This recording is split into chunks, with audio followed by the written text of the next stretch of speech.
Hello and welcome to the No Cricket Podcast. I'm Anurag. And this is Saurabh. We're commentators at Cricbuzz. So we watch a lot of live cricket. And that means when everyone's asleep at 3 a.m., We're watching cricket. when it's a Friday evening and you're at the bar, We're watching cricket. and when you're stuck in rush hour traffic on Monday morning. We're watching cricket again. So naturally, we have a lot of interesting conversations about cricket. So we thought, why not record them in front of a camera and put them into the wide ocean that is the internet? And that's exactly what we've done. This is the No Cricket Podcast where we share our 2 cents about the sport that we love so much. We start off with a 3-part episode, the first of which is this one, where we talk about the India-Sri Lanka series and what lies ahead for the Indian team. We genuinely hope you enjoy it. And I thought a good way to begin is with what happened between India and Sri Lanka, more particularly the ODI series. Yeah. And obviously, it wasn't the result that we wanted, where we lost 2 matches and got a tied match. So that's pretty interesting as well. Yeah. So, will get Anurag, to- first thoughts on that, on the first series of Gautam Gambhir. Yeah, it was interesting. I'll be very honest. I didn't follow it as closely as I do some other matches. I think that's the sentiment around, isn't it? That this was not such a marquee series. It was a very forgettable series. But I think in some ways it was pretty important as well. Obviously, like you said, it marked the beginning of Gautam Gambhir's tenure, and it also gave an opportunity for some of the younger guys to show their wares and show what they've got. So it was a good series, but it was surprising that India lost. Considering again they had some of the senior names, the bigger names, but yeah, I mean, I don't know. What do you think? I felt they just held back a little bit, especially after that World Cup win. It's easy to still be in that sort of mood where you're not back at your best, still not sort of giving that 100%. I don't blame the players. I mean, that's another topic all in itself. The bad cricket calendar and what that means for all of these players. But yeah, it was pretty disappointing if you're an India fan, to see that performance. Especially the expectations that were there on, not only the senior players, of course, but also some of these younger guys, who've been talked up so much, especially in the IPL. You've seen all of these players perform really well, but yeah, they didn't quite stand up to the occasion, did they? For sure, man. And for sure, there was some amount of hangover of that World Cup wins that seeped through in this series as well. Yeah. And it was evident in the quality of cricket and just perhaps, to be honest, even the fight that India showed across. Like Arshdeep Singh wouldn't have played that crazy slog sweep if he was in a more serious competition in like a World Cup or so. But having said that, I think it's important to get some context into this series. This was unfortunately a series where India lost all the tosses, which meant that we were fielding first on all 3 occasions. And I think that's an important point to note considering the games were being played at R. Premadasa, because that is a big ground and it is a ground with slow pitches. It is a ground where the ball, once it gets a little soft, it starts to turn and it's very difficult to hit long, hit deep, and that was clearly evident in how Sri Lanka applied a spin choke on us. Maybe after say 10 or 15 overs, you got no real fast bowling from their end. It was just constant spin thrown at us, and it's difficult. It's difficult to play spin, especially when the conditions are working in favor of the spinners, and the ground is also huge, so you're not going to get a lot of sixes. So it's important to get that context in on why this was a whitewash, so as to say. But again, from Indian standards, there was surely some amount of slacking. And one thing that I feel is very important to note is Indian batters' ability to play spin. That has really come under question in this series. And I genuinely feel that there is a deterioration. What are your thoughts? Yeah, it's shocking, isn't it? Because you think of India, you think of subcontinent players, and you think, wow, these are great players of spin. It's almost unheard of to say that, oh, here's an Indian side, they don't play spin well. That's never been the case. And even if you look back at the 2023 World Cup, obviously played in India, known to be known to be conducive to spinners, at least more than the quicker men. But India did pretty well there. Despite there being challenges, I think India did pretty well. But it was nothing like what we saw in Sri Lanka, was it? I mean, yeah, I think like a lot of people, I am pretty confused as well how that's happened and how some of these great players, you think of Rohit Sharma, Virat Kohli, they might not be the greatest players of spin, but they've definitely not struggled against spin in the past. So, or struggled to this degree. So, I was pretty surprised. And even some of the other players like Shreyas Iyer, KL Rahul, these guys are good players of spin. So it was pretty surprising that we fell this short. But I want to know more. I think you've got some stats ready so love to hear what you've got. Yeah, absolutely. I think this was a problem that was waiting to happen, Okay. in all fairness. And the reason I'm saying that is because you just look at the kind of pitches that are offered to Indians when it comes to ODI matches played at home. And I just have some numbers out here for you. So since 2013, India have scored over 300 22 times out of 33 times when they were batting first in ODI games played at home. And since the start of 2023, India failed to score 300 while batting first only on three occasions, and one of them obviously being the World Cup final. So clearly, the pitches provided are flat. We have fast outfields. It's more conducive to stroke playing. It's more conducive to playing good cricketing shots and getting value for those shots. And at the same time, just I want to parallel that with the kind of wickets we see in Test cricket when we play in India. So India lost a home series back in 2012. Since then, India have lost just four Test matches at home, and there have been only seven draws at home, which means there are wickets that are being made purely to get results. And I don't even need to go into what kind of wickets we've seen in test matches played at home. We all know all about it. So I think that's a bit of a double whammy for India's batters, where on the ODI front, you are giving them really conducive pitches and making them more confident about their game against spin. But in test matches, you're totally killing that confidence because you are going to face some minefields. And another important thing is in Indian home matches, we have a big luxury of Ashwin and Jadeja playing together in tests, which means the batters are hardly in any sort of pressure. The spinners have always bailed us out. We've had this problem of batters not really stepping up, even in test cricket, in the last maybe 4 or 5 years, but it's not caused a problem at home. So I think what's happening is that India's players are not ready when the pitch is a bit spicy, and this is purely a creation of the BCCI and the kind of pitches we've been preparing at home, where the players are just not exposed. So you look at somebody like Shreyas Iyer or Shivam Dubey, they've not necessarily played on a lot of tough wickets. So that's why this was a problem waiting to happen, and I'm just excited to see what kind of solutions we can find into this because if this trend continues, then we are going to ironically become a subcontinent country that struggles to play spin. What are Yeah. your thoughts? Yeah, I mean that's an excellent point you make, especially about the kind of pitches we've had in limited overs cricket. I think that ties nicely into the kind of IPL we had last year as well, with all of those big scores and flat tracks. And like you said, players like Shivam Dubey, Shreyas Iyer, they've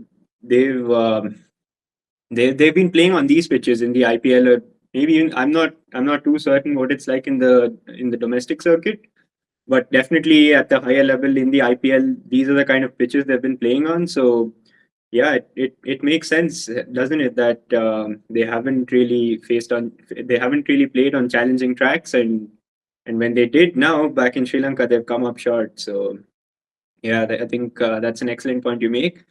But another thing that surprises me is you mentioned that the type of pitches in Test cricket, obviously, we've had severe deterioration on days maybe 3, 4, and 5, where it's been really conducive to spin. The thing is, we do have some overlap in players as well. You've got all format players in Virat Kohli, Rohit Sharma, Shreyas Iyer to an extent, KL Rahul to an extent, and even Shubman Gill. So it's interesting that these players struggled as well. It could obviously be a one-off. Let's hope it's a one-off. And even if it isn't, I'm, like you said, very intrigued to see how they'll combat this and how they'll work on it and how they'll get better. And they haven't got long, have they? Because they've got three more games, and then you've got the Champions Trophy. Not sure where India will play their matches. Probably in all reality won't be traveling to Pakistan. So that means they'll probably be playing in the UAE, won't they? And pitches there are known to be sort of turning minefields at times as well.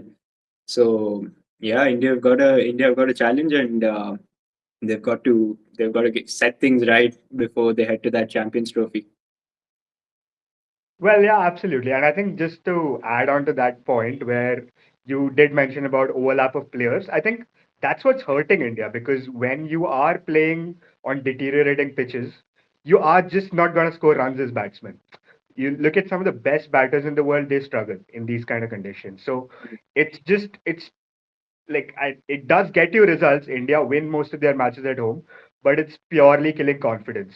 So that's why, like, if you just think of Virat Kohli's graph as a spin player, he used to play a lot better when the pitches were a little more easier to bat on, even in Test cricket. And when the pitches got tougher, that sort of showed in his limited overs cricket as well, especially when it comes to playing spin. So I think that is because there are these overlapping players, it's actually killing their confidence even when they're coming into a different format just because of the kind of pitches they're used to when they play tests. Yeah. And I just wanted to point out Shreya Iyer in particularly. Like the guys at Cricbuzz obviously might know that I'm a big fan of his, but it's a very interesting case study because Shreya Iyer and I actually studied in neighboring colleges to each other. Okay. So That's news to me.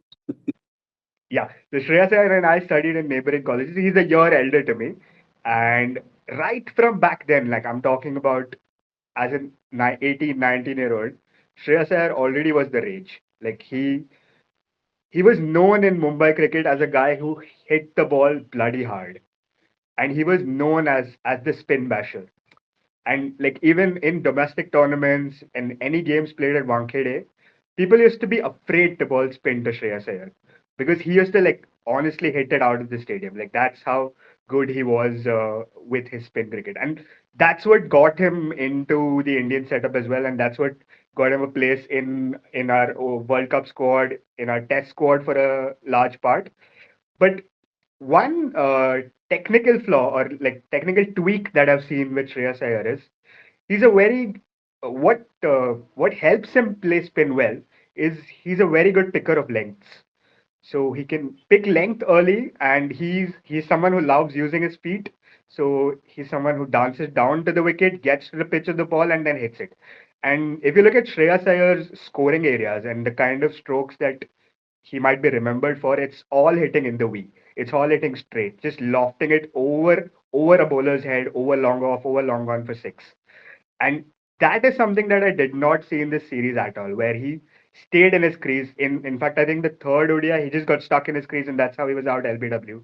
And he's going for a lot more of these reverse sweeps and sweeps, which is might not necessarily be his strength. So he's deviating from a plan that's actually worked for him, and that's causing him a problem. And like considering what we know him for, what the kind of high regard everyone has for Shreyas Iyer as a spin player, it's disappointing to see the way he's performed, especially in this series. Yeah, that's interesting. I wondered if this struggle against spin was because of a lack of conviction and not as much as because of a lack of skill. Because it's hard to believe that there's a lack of skill in this Indian team. I don't think that's possible.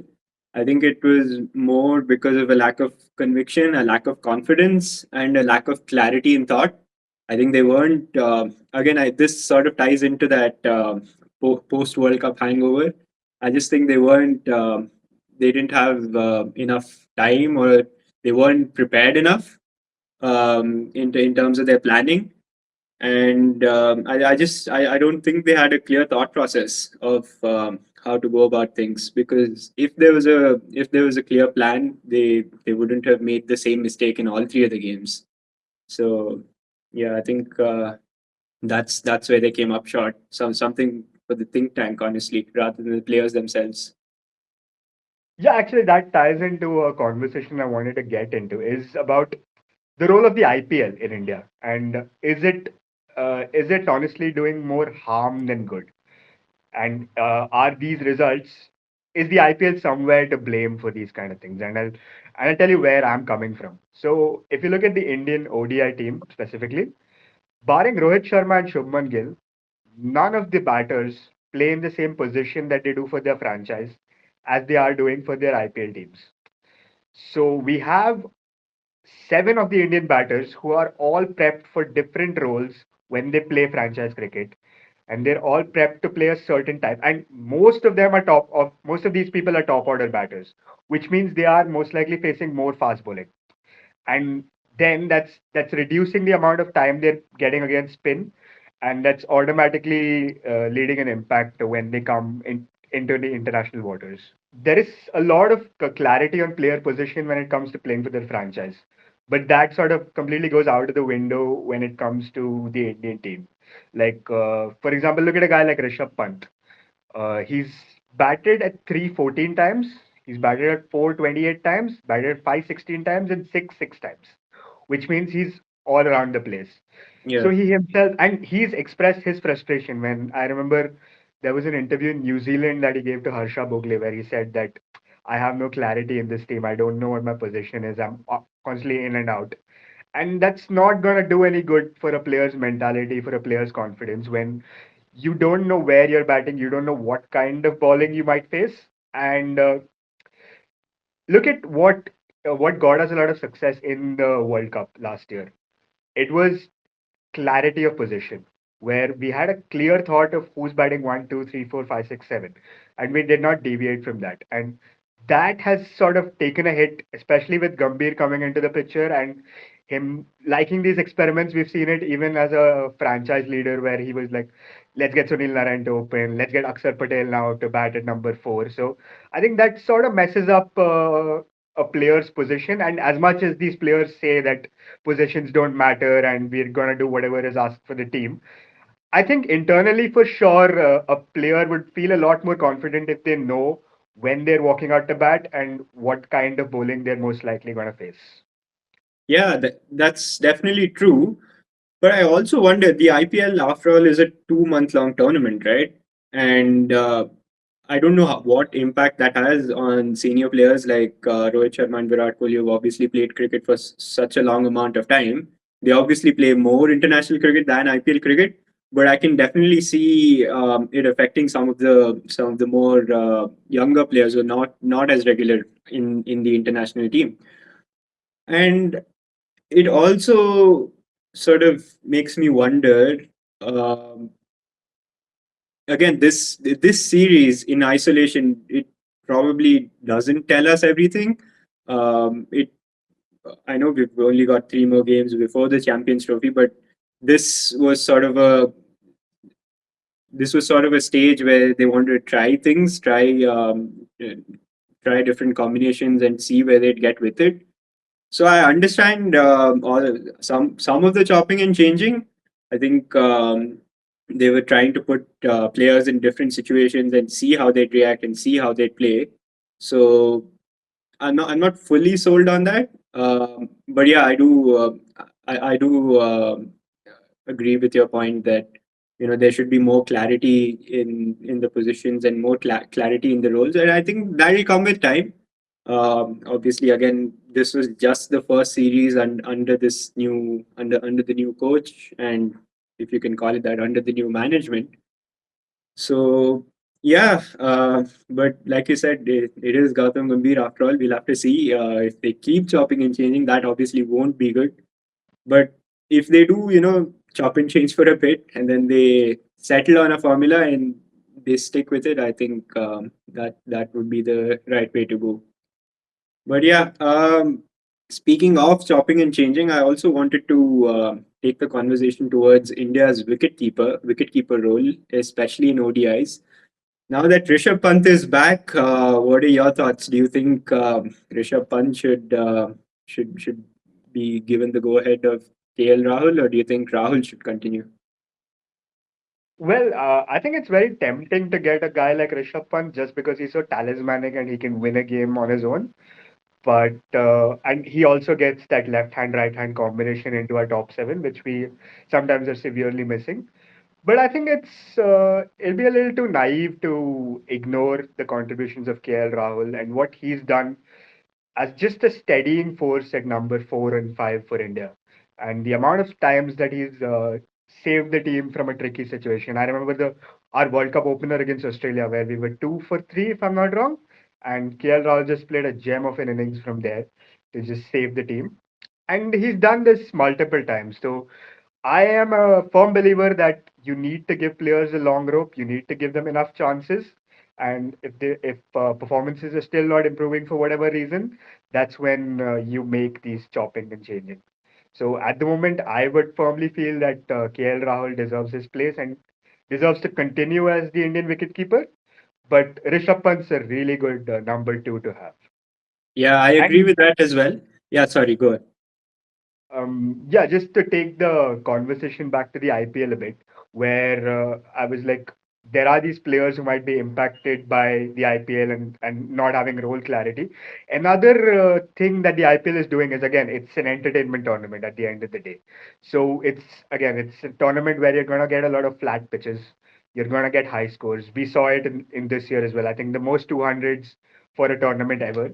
And also, barring maybe the Ekana Stadium in Lucknow and to an extent the Mohali Stadium, all of them were like batting paradises this year. So it's just again giving a false sense of belief maybe to players who feel that okay, it's gonna be easy to score runs. And it's so a team like CSK, for example, they did really well to group Shivam Dubey into being a six hitter, into being a player who can attack spin well, especially at Chepauk.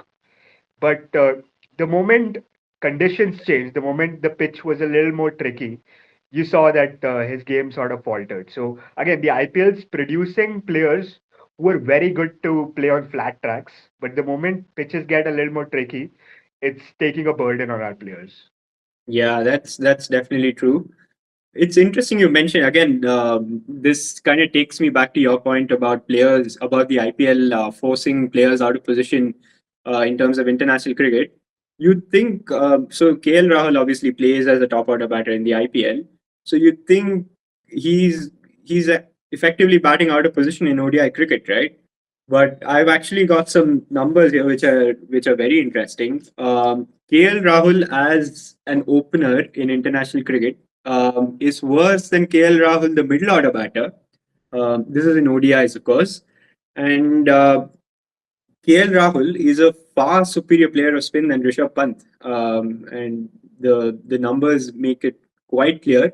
So, again, considering we're going to be playing the Champions Trophy in the subcontinent, I think it makes sense to carry on with KL Rahul, and again, particularly given the heroics he showcased in the World Cup. I think he averaged something like 66 or something, which is incredible.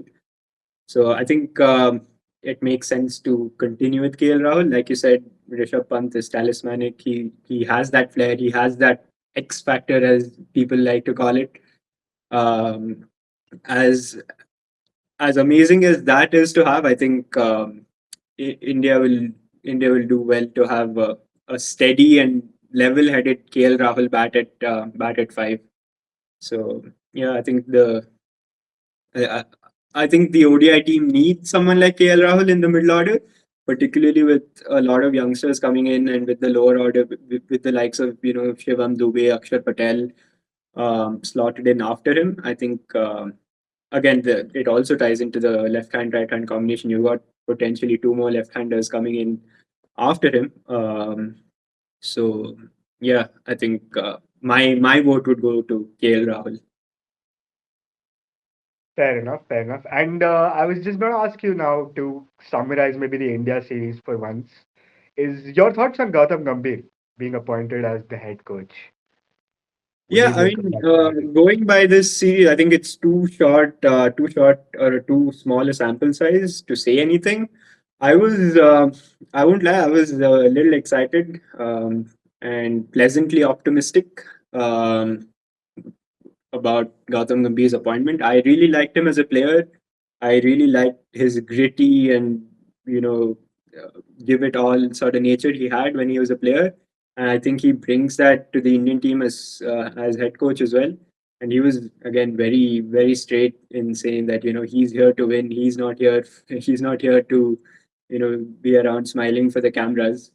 So I don't know how well that will sit with the rest of the team. I don't know how that translates into how he interacts with the rest of the team and what sort of environment that creates. But I am optimistic. I'm hoping that you know Indian cricket is at a they're doing well. So there's obviously room for improvement, but they've already set the standard.